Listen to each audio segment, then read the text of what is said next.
বিসমিল্লাহির রহমানির রহিম। অত্যন্ত দুঃখ ভারাক্রান্ত হৃদয় নিয়ে আমরা এখানে কথা বলতে হচ্ছে আমাদেরকে।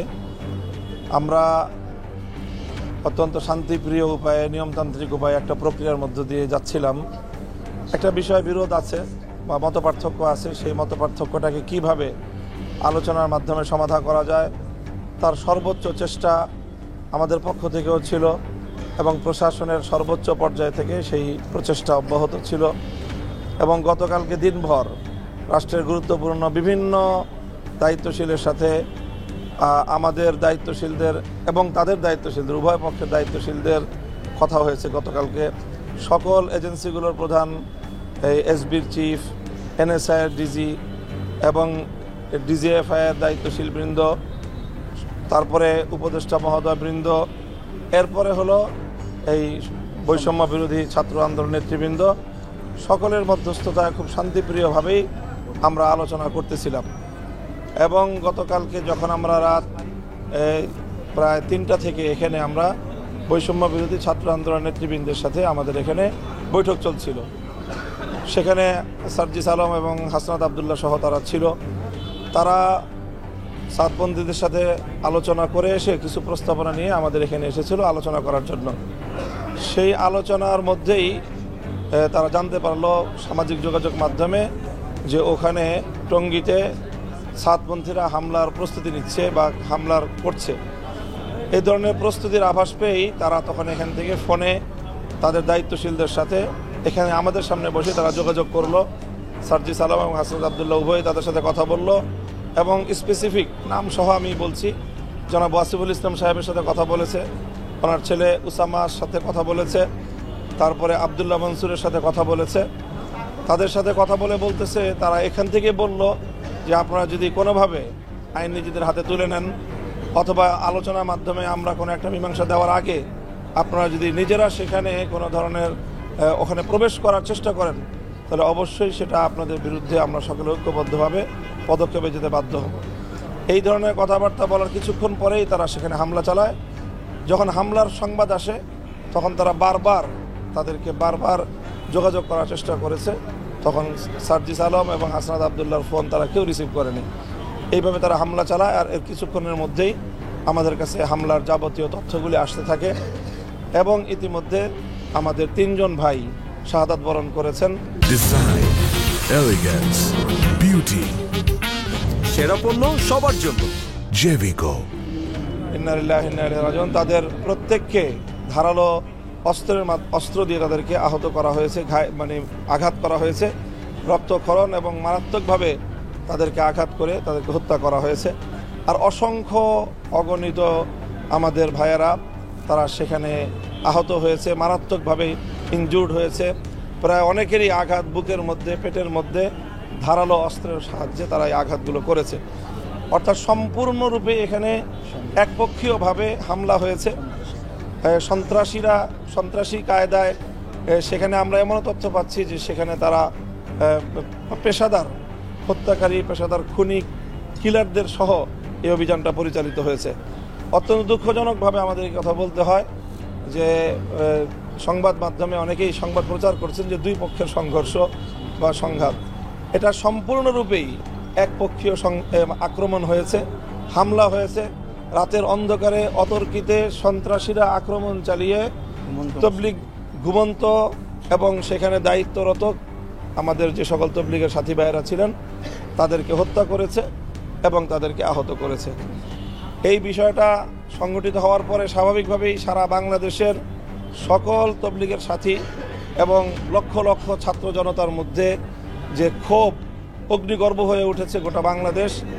আমরা অব্যাহতভাবে সারা দেশে আমাদের ছাত্র জনতাকে এবং তবলিগের সাথীদেরকে, ধর্মপ্রাণ মুসলমানদেরকে আমরা সকলকে ধৈর্য ধারণ করার জন্য নির্দেশনা দিচ্ছি এবং আলহামদুলিল্লাহ আমরা এই পর্যন্ত আমাদের পক্ষ থেকে কেউ কোনো ধরনের উস্কানিমূলক কোনো কার্যকলাপে লিপ্ত হয়নি এবং আমরা আশা করছি যে সারা দেশকে আমরা এখনও পর্যন্ত শান্তিপূর্ণ রাখার ক্ষেত্রে আমাদের ভূমিকা আমরা পালন করতে সক্ষম হয়েছি এবং আমাদের ছাত্র জনতা সকলেই এখনও তারা ধৈর্য ধারণ করে আছে এবং আমরা এখন শুধুমাত্র অপেক্ষায় আছি যে সুনির্দিষ্টভাবে এই ধরনের হামলা এবং হত্যাযজ্ঞের প্রেক্ষিতে, সুনির্দিষ্ট হত্যাযজ্ঞের প্রেক্ষিতে যে সকল খুনিরা এই ধরনের কার্যক্রম পরিচালনা করলো এবং যাদের নেতৃত্বে প্রত্যক্ষ সেখানে ভিডিও ফুটেজের মাধ্যমে দেখা যাচ্ছে কখন ঢুকছে, কোনখান দিয়ে ঢুকতেছে, কিভাবে হামলা পরিচালনা করছে, এই সকল স্পষ্ট প্রমাণাদি আইন শৃঙ্খলা রক্ষাকারী বাহিনীর কাছে থাকার পরেও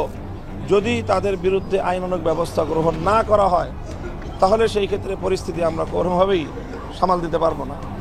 এজন্য অনতিবিলম্বে যারা এই হত্যাকাণ্ডের সঙ্গে নেতৃত্ব দিয়েছে, ওখানে সব ভিডিও ফুটেজে দেখা যাচ্ছে আব্দুল্লাহ মনসুর, উসামা ওয়াসিফদের নেতৃত্বে সেখানে রাত্রে মোটরসাইকেল শোভাযাত্রা সহ একেবারে শোডাউনের মাধ্যমে সন্ত্রাসী বাহিনীর মতো করে সেখানে একটা ঘুমন্ত এলাকায় সেখানে তারা ঢুকেছে।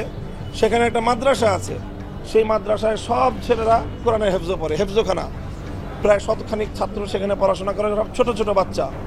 সেই বাচ্চাদেরকে জিম্মি করে তাদের শিক্ষকদেরকে বেদম প্রহার করেছে, আঘাত করে, এমনভাবে আঘাত করেছে যে তাদেরকে মারাত্মক ইনজুর্ড অবস্থায়, মুমূর্ষু অবস্থায় তাদেরকে হাসপাতালে ভর্তি করতে হয়েছে। এই অবস্থায় সেখানে সেই সকল ছাত্রগুলোকে জিম্মি করে তাদের মধ্যে মারাত্মকভাবে ভীতির সঞ্চার করে সেই মাদ্রাসা তারা করায়ত্ত করেছে, দখল করেছে।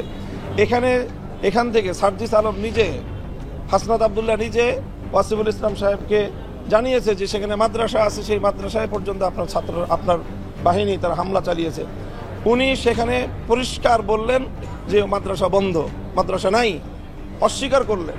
তাদের সর্বোচ্চ ব্যক্তিত্ব তিনি এইভাবে সার্জিস আলম এবং হাসনাত আবদুল্লাহদের সাথে মিথ্যাচার করলেন। অথচ সেখানে আমাদের কোমলমতি ছোট ছোট শিশুরা তারা এই হামলার সম্মুখীন হয়েছে। তাদের আর্তচিৎকার সেখানে ফোনে ভেসে উঠেছে। সেই আর্তচিৎকার শুনে আমরা তো দূরের কথা, বৈষম্য বিরোধী ছাত্র আন্দোলন নেতৃবৃন্দ তাদের চোখের পানি সংবরণ করতে পারে নাই। সেখানে তারা এই অবস্থার মধ্যে আজ এইভাবে সেখানে আমরা হামলার সম্মুখীন হয়েছি এবং সম্পূর্ণরূপে একতরফা সন্ত্রাসী আক্রমণ হয়েছে।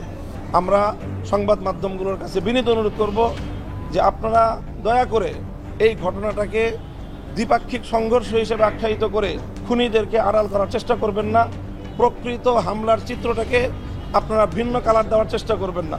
যদি আপনারা এটা করেন তাহলে সংবাদ মাধ্যম তাদের দায়িত্ব পালন করতে আমি মনে করি যে ঐতিহাসিকভাবে আপনাদের ভুল হবে এবং সেটার ক্ষেত্রে প্রকৃত ঘটনার প্রকৃত দোষীরা আড়ালে চলে যাওয়ার হয়তো সুযোগ পেতে পারে। আচ্ছা মামুন ভাই, আর 10 দিন পরে হচ্ছে আপনাদের ইজতেমা শুরু হওয়ার কথা ছিল। আজকে রাতে, অর্থাৎ যে রাত গেল, এই রাতে একটি আপনাদের জন্য একটা মর্মান্তিক বেদনাদায়ক একটা ঘটনা ঘটেছে। এখন আপনারা কি ইজতেমা পালন করবেন? আপনাদের এখন সিদ্ধান্ত? ইজতেমা আরো পরে, আমরা এই মুহূর্তে কোনো সিদ্ধান্ত ঘোষণা করছি না। আমাদের পক্ষ থেকে ওলামা সম্মেলন আহ্বান করা হয়েছে। আমাদের মুরব্বীদের পক্ষ থেকে কিছুক্ষণের মধ্যে ওলামা সম্মেলন শুরু হবে। সেই ওলামা সমাবেশে সিদ্ধান্ত হবে। সেই সিদ্ধান্ত আমরা জানিয়ে দিব এবং সেই সিদ্ধান্তের প্রেক্ষিতে আমরা আমাদের পরবর্তী পদক্ষেপগুলো নিব। হ্যাঁ, ওলামা সম্মেলনে চলমান এই যে পরিস্থিতি, এই যে তারা আক্রমণের শিকার হলাম এবং আমাদের লোকজন যে নিহত হলো, আহত হলো, হতাহত হলো, এবং এইভাবে প্রশাসনের নাকের ডগায় প্রকাশ্যে দিবালোকে রাষ্ট্রের বিরুদ্ধে সরাসরি যুদ্ধ ঘোষণা করেছে। কারণ এখানে পরিষ্কার যে স্বরাষ্ট্র উপদেষ্টা মহোদয়, ধর্ম উপদেষ্টা মহোদয়, সকল উপদেষ্টাদের নেতৃত্বে এবং সর্বোচ্চ আইন শৃঙ্খলা রক্ষাকারী বাহিনীর সকল সদস্যদের ইনভলভমেন্টের মাধ্যমে অব্যাহতভাবে বৈঠক চলছে। গত সারা রাত বৈঠক হয়েছে, তাদের সাথে হয়েছে, আমাদের সাথে হয়েছে, এবং আজ সকাল 11টা এবং 12টায় দুই পক্ষের সঙ্গে স্বরাষ্ট্র মন্ত্রণালয়ে হাই প্রোফাইলের বৈঠক হওয়ার কথা এবং সেই বৈঠকের জন্য আমরা প্রস্তুতি নিচ্ছিলাম। সেখানে আমরা কথা বলবো এবং আলোচনার মাধ্যমেই আমরা একটা মীমাংসায় পৌঁছবো। তো সেই ক্ষেত্রে এরকমভাবে অতর্কিতে হামলা চালানো, এটা গোটা রাষ্ট্রযন্ত্রের প্রতি, সরকারের প্রতি, গোটা বাংলাদেশের প্রতি একটা সম্পূর্ণরূপে একটা চ্যালেঞ্জ বলে আমরা মনে করি। এবং আমাদের এই ক্ষেত্রে ধারণা হলো এটাই যে স্বাভাবিকভাবে বাংলাদেশ বিরোধী যে চক্রান্তটা রয়েছে, যারা বাংলাদেশকে এই মুহূর্তে অস্থিতিশীল করার চেষ্টা করছে, বাংলাদেশকে ধ্বংস করার চেষ্টা করছে, সেই বাংলাদেশ বিরোধী চক্রের সঙ্গে এই হামলার অবশ্যই যোগসাজশ রয়েছে। এবং তারা যারা এই ক্ষেত্রে ওই সাতপন্থীদের যারা দায়িত্বশীল, তাদেরকে আমি মনে করি যে এখন কোনোভাবেই তাদেরকে শুধুমাত্র তবলিগ জামাতের মুরব্বী হিসেবে পরিচয় দেওয়ার কোনো সুযোগ নেই। তারা সম্পূর্ণরূপে মানে রাষ্ট্রের সঙ্গে বাংলাদেশের সঙ্গে যুদ্ধ ঘোষণাকারী একটা মানে সন্ত্রাসী বাহিনী হিসেবে তাদেরকে চিহ্নিত করা ছাড়া আর কোনো উপায় নেই। আচ্ছা, আমরা কি এই কথা বলতে পারি কিনা যে আপনাদের উলামা সম্মেলনের পরেই আপনারা ইজতেমার বিষয়ে সিদ্ধান্ত নেবেন? এগুলো কি বলতে পারি? না, ইজতেমার সাথে ইজতেমার সাথে এখানে কোনো সম্পর্ক নাই। ইজতেমা এখন অনেক দেরি, ইজতেমা এখনো 40 দিনের পরে। 40 দিন করে ভাই আপনাদের 31শে জানুয়ারি 30শে জানুয়ারি। জি জি, বাস আমরা এখন এই মুহূর্তে আপনাদের আমরা কোনো প্রশ্ন উত্তরে যাচ্ছি না। এই মুহূর্তে আমরা আমাদের জরুরি বক্তব্যগুলো আপনাদের মাধ্যমে তুলে ধরলাম। প্রশ্ন না, ছোট একটা প্রশ্ন, সেটি হলো যে আপনারাই তো ওই ইজতেমা ময়দানে আপনারাই তো ইজতেমা পালন করেন, সবাই হুজুর, সবাই আল্লাহকে মানি, সবাই ইসলামকে মানি।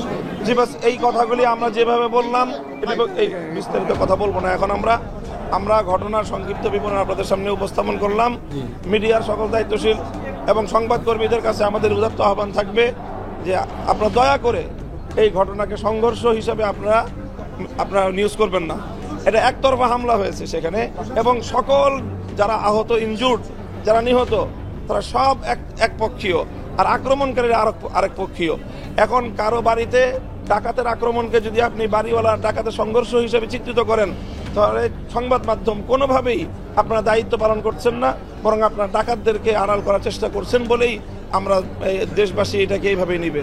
কাজেই আপনাদের কাছে আপনারা যাচাই করেন, প্রয়োজনে আপনারা তথ্য দেখেন যে গত রাতের এই আক্রমণ, শেষ রাতের গভীর রাত্রের ঘুমন্ত মানুষের উপরে এই আক্রমণে কোনোভাবে আমাদের এই জুবায়েরপন্থী হিসেবে আপনারা যাদেরকে আখ্যায়িত করছেন বা সুরাই নিজামের অনুসারী বলে যাদেরকে আখ্যায়িত করা হচ্ছে, তাদের কারো কোনো ন্যূনতম কোনো ইনভলভমেন্ট ছিল কিনা আক্রমণের ক্ষেত্রে আপনারা সেটা যাচাই করে যথাযথভাবে আপনারা সংবাদ প্রচার করবেন।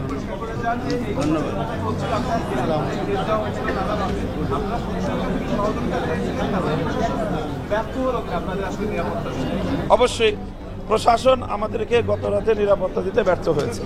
অবশ্যই যদি তারা প্রশাসন যথাযথভাবে দায়িত্ব পালন করতে সক্ষম হতো, তাহলে কোনোভাবেই এই প্রাণহানি করতো না। সালাম, সকলকে ধন্যবাদ।